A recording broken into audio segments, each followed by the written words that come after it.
Para você que nos acompanha, está no ar mais uma entrevista do Repórter MT.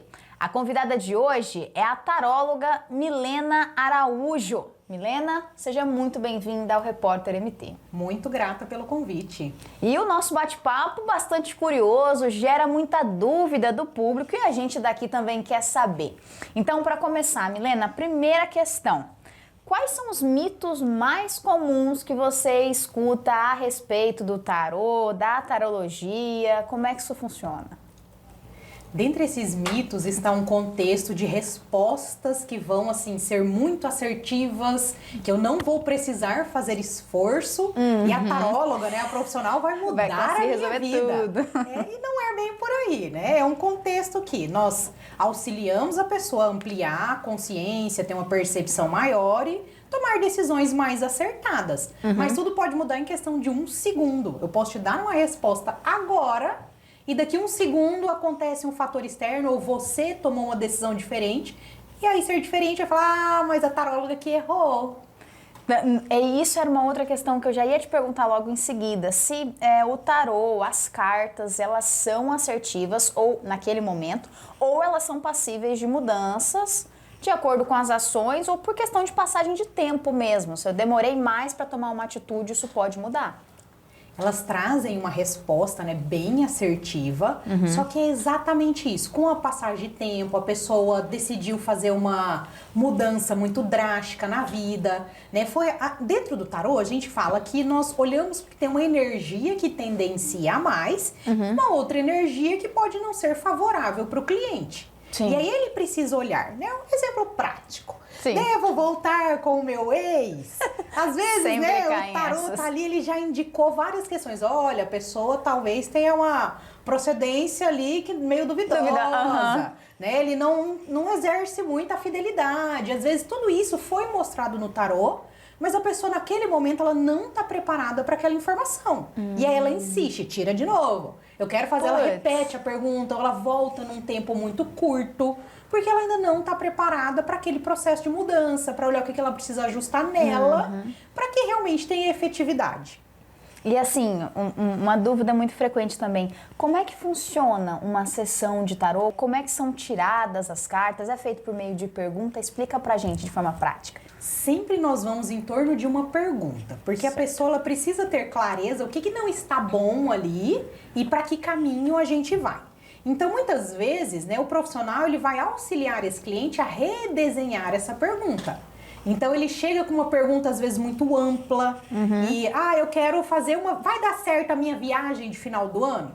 A gente pode até olhar para isso. Mas quanto mais clareza esse cliente tem, tem um local específico, eu vou com alguém, não vou sozinha, o dinheiro que eu tenho vai ser suficiente, a gente vai destrinchando, às vezes a gente põe uma pitadinha de numerologia, de astrologia, que a gente vai estudando e vai agregando, então a cada vez é possível aprofundar um pouco mais. Sim. Mas às vezes o cliente pode sair insatisfeito, ou por não compreender ou por não concordar com a resposta que veio através do atendimento. E assim, é possível realmente ler o futuro das pessoas através das cartas?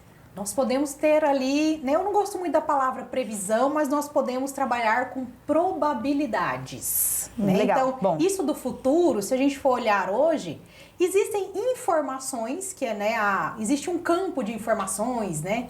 Que a gente traz alguns elementos, a gente capta algumas informações. Aí vai muito de um contexto também de tendências, de comportamento daquela pessoa. Porque você pode falar, olha, tem uma energia imensa de dinheiro aqui, de prosperidade para você. Só que aí a pessoa ela é toda trabalhada no medo. Aí apareceu uma super oportunidade, um trabalho novo, só que ela tem que mudar de cidade. Não vou, porque eu não quero deixar minha família, não posso. Não apareceu isso da oportunidade, não apareceu o dinheiro na minha vida. Apareceu através de um trabalho, só que aí talvez ela achou que fosse, né, um dinheiro fácil, uma herança. E não, às vezes, olha, tem energia de dinheiro circulando, fique atento a isso, olha aquilo, mas pode vir de uma forma um pouco inesperada. E é muito um cuidado, porque apesar de a gente olhar como uma ferramenta muito mística, eu sou corresponsável pelo que eu falo. Então, Sim. eu, como profissional, tenho essa consciência. Então, eu preciso gerar uma conexão, eu preciso perceber um pouco mais o perfil dessa pessoa, se eu posso, talvez, ser mais incisiva, usar uma linguagem mais incisiva, se eu preciso ser mais acolhedora, né? Já aconteceu uma pessoa recém-separada, buscou um atendimento e, assim, me vinha intuitivamente, pega leve porque ela não dá conta, pega leve porque ela não dá conta. Então, era muito incisivo aquilo ali. Então, antigamente, talvez lá no começo eu desconfiasse, mas hoje eu confio totalmente, né, nessas mensagens que vêm. E era necessário, né? Tanto que depois, sempre eu costumo no dia seguinte, mando uma mensagem, ver se a pessoa tá bem. Porque como a gente tem um processo interno de percepções novas, pode haver um processo de catarse, que é um processo de mudança do corpo. Às vezes pode dar uma dorzinha de cabeça, sono a mais, Caraca. pode soltar o intestino, porque você liberou uma informação, você liberou uma carga. Então, assim, é esse cuidado de falar, olha, se puder no dia seguinte, dá uma desacelerada, toma bastante água, se puder evitar remédio, né, para deixar o corpo liberar isso. Então, é um cuidado com quem tá ali.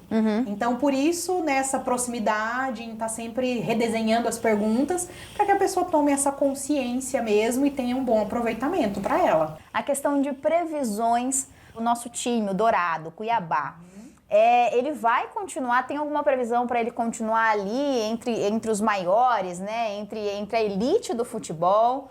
Ou a previsão é de que ele vai dar uma escorregada, talvez não tá indo muito bem nos jogos, isso seja o resultado de alguma coisa? Vamos lá, já me vem intuitivamente algumas questões, mas a gente gosta de confirmar no baralho. Quando ela fica em silêncio, me dá um nervoso. Olha, ainda é um cenário um pouco desafiante, tá? Né, ele é como se, né, a carta dos pássaros, ela vai falar muito desse aspecto muito mental. É como se parece que tem tanta gente torcendo contra, porque como ele tá ali, né, próximo ali da zona de rebaixamento, Sim. é como se aí, ó, não vai dar certo. Então, ainda tem um Tinha aspecto, razão, não ia funcionar. exatamente, tem um aspecto mental ali muito intenso, muita gente falando, torcendo contra. A princípio, podemos até confirmar um pouquinho mais, né, ó, de mais pra frente, né, tudo indica que o Cuiabá não cai, porque essas cartas são muito positivas e ainda mais o fato de estarem alinhadas assim. O Sol, ele traz força, ele traz, né, expansão, é a energia do masculino. Então, quando tem o Sol, ele tem uma energia de realização. E aqui, essas outras cartas, nesse cenário, né, é o time trabalhar muito um contexto de união, de confiança, porque a criança, ela não desconfia de ninguém, ela simplesmente pega na mão da pessoa e vai. E vai, exato. Então aqui, o que o elenco precisa ver? Quem eles podem segurar a mão para confiar, para que não caia? Né? Então, assim, temos uma probabilidade muito grande de ascensão, de melhora aí, né, dessa campanha aí, nesse desempenho, e ousaria dizer que o Cuiabá não cai. Tem alguma previsão aqui para Mato Grosso, seja com relação ao desenvolvimento do estado, a questão econômica, há algum indício para os próximos meses aqui?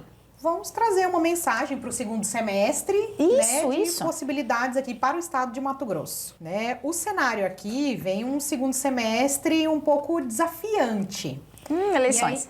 Aí, eu associaria aí com esse período eleitoral. Sim. Porque a carta a cruz, né, ela vai falar disso. Como ela está do lado da carta da raposa, que não é uma carta assim que traz significados positivos, então seria aquela cruz mais pesada. E a raposa é aquele animal desconfiado. Então, assim, aqui aí junto com a carta da lupa, que é uma carta de dúvidas, de busca.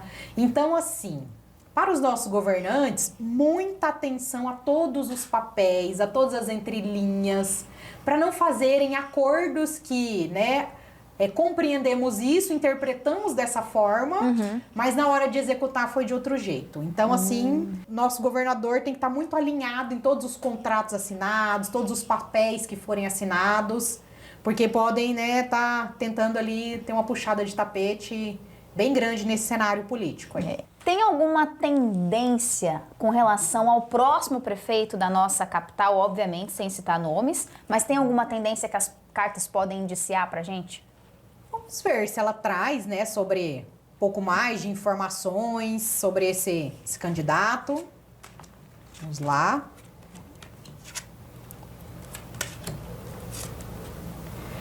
Olha, eu diria, né, vamos trazer na ordem aqui que foi tirada, que a princípio é como se eu não tendenciaria a dizer mais características sobre o candidato. Sim. Mas eu traria elementos de que é como se a população ela ficasse satisfeita, né, no início com esse novo candidato e depois assim entra como se esse candidato ele vai enfrentar desafios ali dentro e gera uma certa insatisfação posterior. Mas vem um processo assim, eu diria que vem mudança, né? Vem um cenário assim de mudanças mais positivas. Então não saberia dizer se, né, candidato da situação, oposição, se do centro, mas viríamos por um processo de mudança, porque a carta do mensageiro, né, ela fala disso, dessa locomoção, dessa mudança, né, mudanças mais rápidas, num sentido mais positivo, porque a carta da cegonha vai falar de planos, projetos, do novo. Então, uma tendência a ser aí uma frente nova, mas que lá na frente, né, o negócio volta a ficar um pouco mais perrengado, talvez por desafios de atuação, ou a complexidade dentro da política, dentro da gestão mesmo. Mas, a princípio, tendencia para um cenário de renovação. De renovação. Falando nesse cenário de renovação, o que as cartas diriam esse possível próximo candidato ou que vai ser prefeito de Cuiabá? Ele dá para saber se ele tem alguma proximidade com o atual prefeito ou não? Ou se ele vai ter proximidade com ele depois que ele assumir a prefeitura, se ele já tem por agora? Não! Só pra...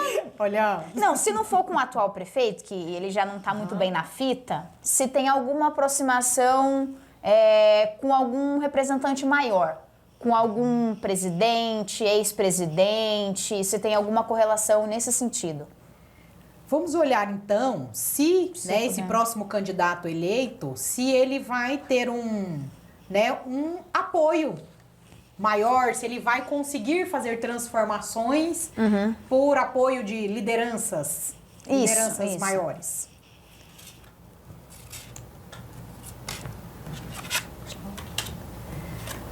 Olha. Uma serpente. Opa! Complicado. Esse, né, novo candidato aí, então ele me vem um pouco de promessas, tá? Um cenário, assim, de promessas, porque essa carta, né, ela vai falar também de mudanças mais longas, então é como se, né, demora um pouco para as coisas acontecerem, acho que já conecta com aquela ponte da leitura anterior. Então, começa-se positivo, todo mundo feliz, e depois o trem dá uma segurada. Ixi. E aí, nesse cenário aqui, né, me vem muito forte a questão das promessas. Então, é como se, não, eu tenho lideranças em que eu me apoio, que eu vou dar conta, que vai dar certo. Promete demais, talvez. E lá na frente, quando for assim, as coisas, né, não vão ser bem como...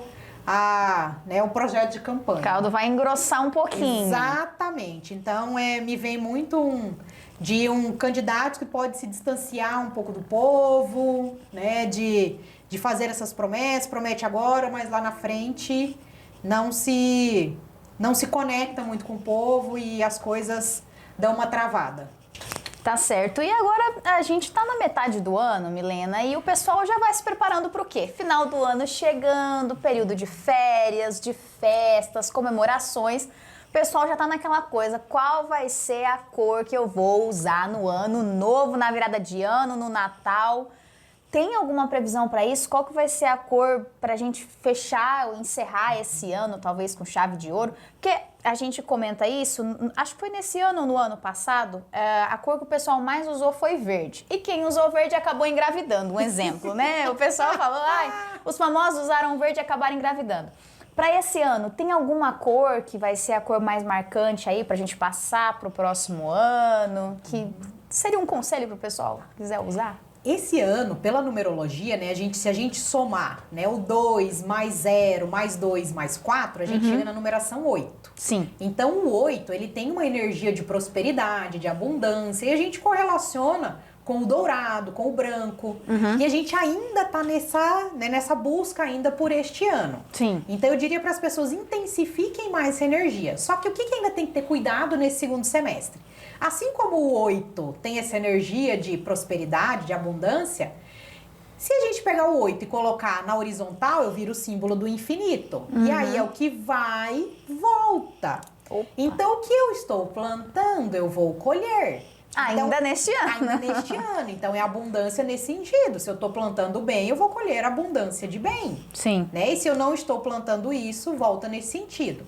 Se a gente fizer essa somatória, né, o próximo ano, 2025, a gente tem o número 9.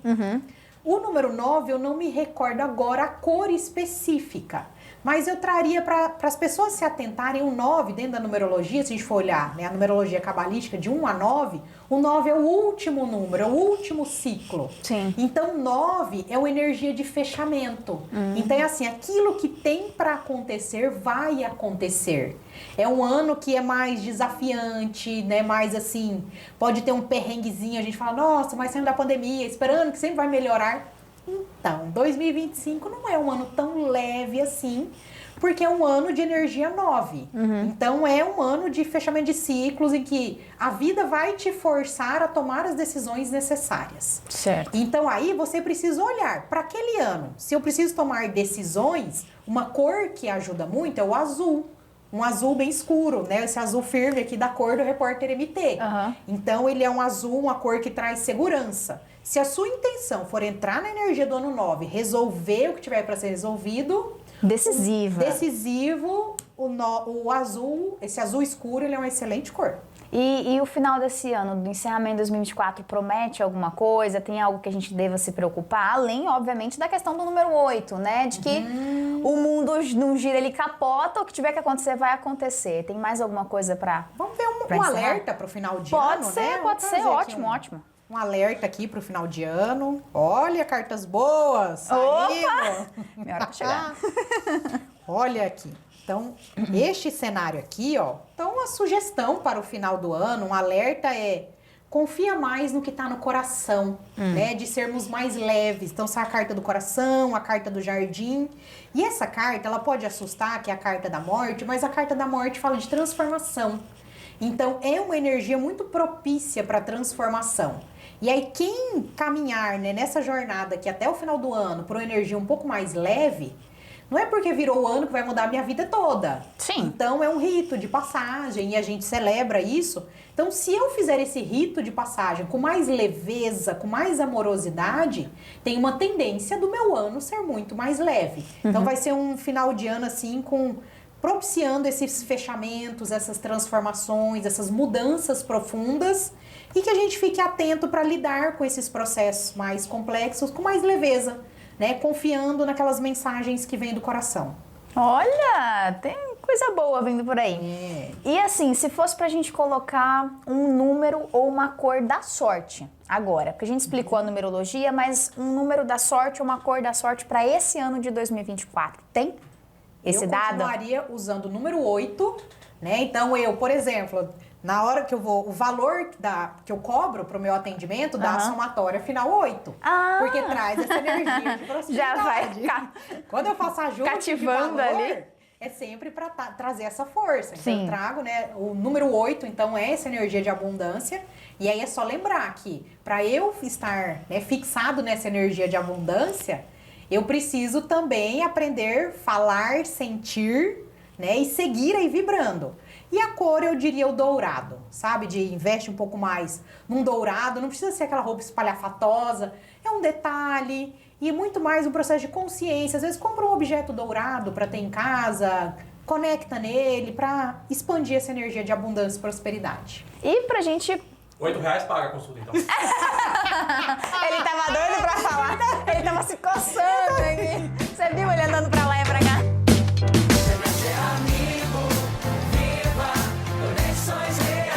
Acesse sejaamigo.com.br e conheça os planos. Amigo, viva Conexões Reais!